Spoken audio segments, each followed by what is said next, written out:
My dear shine family members, ये detail इस company की जो लोग शाइन के नाम पर लाइबिलिटी उतारने का वादा कर रहे हैं, कृष्णा पांडे जी, जो कि अपनी कंपनी के एक एक्टिव एसोसिएट थे।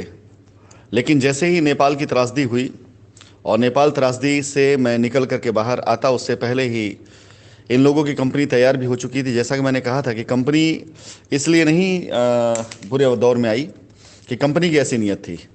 कंपनी सिर्फ इसलिए बुरे दौर में आई क्योंकि जो लोग कंपनी को वहाँ आगे बैठ कर उसका प्रतिनिधित्व कर रहे थे, वही लोग करके कंपनी के ऑफिस में, कंपनी के प्रेमिसेस पे बैठ करके अपने अपने हित साधने लगे और कस्टमर के सामने कंपनी को बुरा साबित करने के लिए और अपने आप को सही साबित करने के लिए तरह तरह स्टोरियाँ जोड़ने लगे। खैर, उन पिछली बातों में नहीं आने वाला हूँ। मैं सिर्फ आपको बताने वाला हूँ कि अगर आप में से किसी ने भी किसी भी प्रकार से कोई भी शाइन परिवार की लायबिलिटी के नाम पर अपनी किसी भी हित को साधा, तो कंपनी की लीगल टीम आप सभी लोगों के लिए तैयार है कि आपको पूरी तरीके से, पूर्ण रूप से आपसे दायित्व मांगने के लिए कि आपको ये राइट दिया किसने कि आप शाइन परिवार का नाम लेकर के आप लायबिलिटी पूरी कर रहे हो।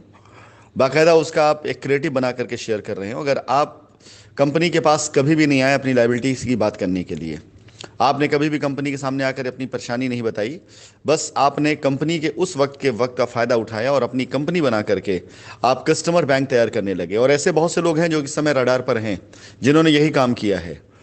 शाइन की साइटों पर या शाइन की से लगी साइटों पर जा जा करके लोगों ने कस्टमर से धन उगाही करी और रजिस्ट्री करा करके लायबिलिटी उतारने के नाम पर पैसा वसूला, और उसका आज तक डेटा कंपनी के पास समाहित नहीं किया गया है।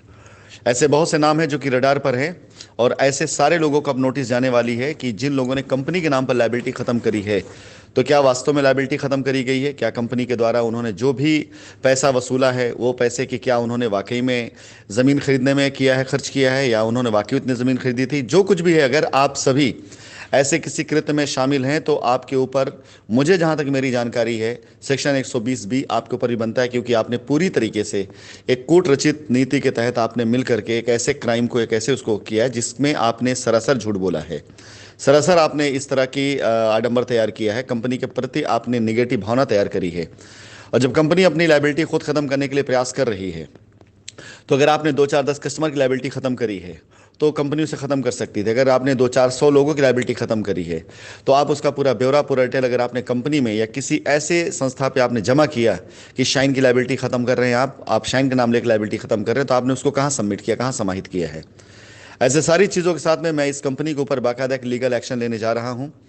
और आप सभी को बताना चाहूँगा कि ऐसे जितने लोगों ने, चाहे कंपनी से लगी साइटों पर, चाहे कंपनी की ही साइट पर, जिन लोगों ने कंपनी के नाम का इस्तेमाल करके लायबिलिटी उतारने के नाम पर धन उगाहा है, ऐसे लोगों के लिए कंपनी अब तुरंत इस एक्शन पे आने जा रही कि उनको बाकायदा एक नोटिस कर कंपनी सवाल करे। उसके जवाब यदि नहीं मिलता है तो कंपनी अपने केस के साथ साथ उनके नाम को भी समाहित करेगी, ताकि लीगल एक्शन पूरी तरीके से आपके नाम, क्योंकि आपने अगर जिम्मेदार बन करके शाइन की लायबिलिटी अब उतारने के लिए आ रहे हैं और कस्टमर से कह रहे हैं कि आप आइए मैं आपकी लायबिलिटी उतार देता हूं, इसका मतलब कि आप शाइन की जिम्मेदारी ले रहे हैं। इसका मतलब कि आप शाइन की इक्वल जिम्मेदारी ले रहे हैं। इसका मतलब कि जितना हमारे ऊपर आरोप है उतना आरोप फिर आपके ऊपर भी होना चाहिए। यदि आप जिम्मेदारी ले रहे हैं तो पूरी जिम्मेदारी लीजिए, और यदि आप जिम्मेदारी नहीं लेना चाहते हैं तो इस तरह कार्य करके आप जो काम कर रहे हैं उससे कंपनी की इमेज खराब होती है, कंपनी का नाम खराब होता है, और उसे खराब करने में आप जैसे लोगों का पूरी तरह से योगदान है। तैयार हो जाइए ऐसे सारे लोग। अब कंपनी अपने कस्टमर लायबिलिटी अपने स्तर से ख़त्म करेगी। उसे किसी प्रकार के ऐसे किसी बैसाखी की ज़रूरत नहीं है। हमें ज़मीन खरीदना होगा, हमारा अपना सामर्थ्य ज़मीन खरीदने का है। हमें ज़मीन को अगर कस्टमर देना होगा तो हमारी अपनी टीम, हमारे अपने लोग इतने सक्षम हैं, हमें बाहर से इस तरह के लोगों की आवश्यकता नहीं पड़ेगी। यदि इनकी कहीं से कोई भी ऐसी मंशा है तो इन्हें सबसे पहले कंपनी से बात करनी पड़ेगी, कंपनी से इसका अप्रूवल लेना पड़ेगा। और यदि बाहर से कोई ऐसा कार्य करता है तो तैयार रहे।